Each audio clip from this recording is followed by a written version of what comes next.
നിങ്ങൾ റയൽ മാഡ്രിഡിലേക്ക് നോക്കിയാൽ അവിടെ ചില കാഴ്ചകൾ കാണാം. അവിടെ ഒരു വശത്ത് ക്രിസ്ത്യാനോ റൊണാൾഡോ, റിക്കാർഡോ കക്ക, കിലിയൻ എംബാപ്പയൊക്കെ പോലെ സൂപ്പർ താരങ്ങളുണ്ട്.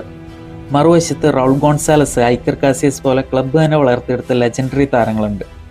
അവിടെ മൂന്നാമതൊരു വശം കൂടിയുണ്ട്. അവിടെയുള്ളത് ഈ താരങ്ങളെ ഒരു ടീമായി കൂട്ടിയിണക്കാൻ സഹായിക്കുന്ന ചിലരാണ്.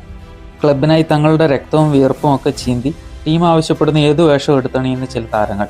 Fernando Hierro, Ivan Helguera, Nacho Fernandez, അങ്ങനെ മനസ്സിലേക്ക് പല പേരുകളും കടന്നു വന്നേക്കാം. അവിടെ നിർബന്ധമായും നമ്മൾ ഓർത്തിരിക്കേണ്ട പേരുകളിൽ ഒന്നാണ് ലൂക്കാസ് വാസ്കസ്. ആരായിരുന്നു ലൂക്കാസ് വാസ്കസ്? റൈറ്റ് വിങ്ങർ എന്നോ റൈറ്റ് ബാക്ക് എന്നോ അതല്ലെങ്കിൽ അസാധാരണ വർക്ക് റേറ്റുള്ള ഏത് പൊസിഷനിൽ ഇറക്കാൻ കഴിയുന്ന ഒരു യൂട്ടിലിറ്റി പ്ലെയർ എന്നോ വിശേഷണങ്ങളേറെ ഉണ്ടാകും. പക്ഷേ അയാൾക്ക് കൂടുതൽ ചേരുക റയലിനായി ഹൃദയം കൊണ്ട് പന്ത് കിട്ടിയ ഒരാൾ എന്നായിരിക്കും. നമ്മൾ പലരുടെയും മനസ്സിൽ വാസ്കസ് എന്നാൽ പലരുടെയും പകരക്കാരനായിരിക്കാം. അതൊക്കെ ശരിയാകുമ്പോൾ തന്നെ പലപ്പോഴും വാസ്കസ് കളിച്ച മത്സരങ്ങളുടെ എണ്ണം അമ്പരപ്പിക്കുന്നതാണ്. കരിയറിലെ മികച്ച സമയങ്ങളിൽ പലപ്പോഴും ക്ലബ്ബ് വിടാനുള്ള അവസരങ്ങളുണ്ടായിരുന്നു വാസ്കസിന് മുന്നിൽ. ഒരുപക്ഷെ കൂടുതൽ ഉയരങ്ങളിലേക്ക് എത്താമായിരുന്നു, പക്ഷെ ചെയ്തില്ല. തൃപ്തനായിരുന്നു റയലിലെ പകരക്കാരൻ്റെ വേഷം എടുക്കണിയുന്നതിൽ.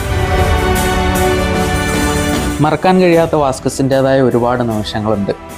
മിലാനിൽ തൻ്റെ ചൂണ്ടുവിരലിൽ അയാൾ ഈ കറക്കി കളയുന്നത് അത്ലറ്റിക്കോയുടെ ഒരു നൂറ്റാണ്ട് നീണ്ട സ്വപ്നങ്ങളാണ്. വർഷങ്ങൾക്കിപ്പുറം ബെർണാബ്യൂവിൽ മറ്റൊരു പെനാൽറ്റി ഷൂട്ടൗട്ടിൽ അയാൾ ഇങ്ങനെ തട്ടിക്കളിക്കുന്നത് സിറ്റിയുടെ വമ്പത്തരത്തെയോ അഹങ്കാരത്തെയോ ഒക്കെയാണ്. ഒരിക്കൽ യുവൻറ്റസിനെതിരെ കൈവിട്ടുപോയൊരു കളി അവസാന നിമിഷം പെനാൽറ്റിയിലൂടെ വീണ്ടെടുക്കുന്നുണ്ട് വാസ്കസ്.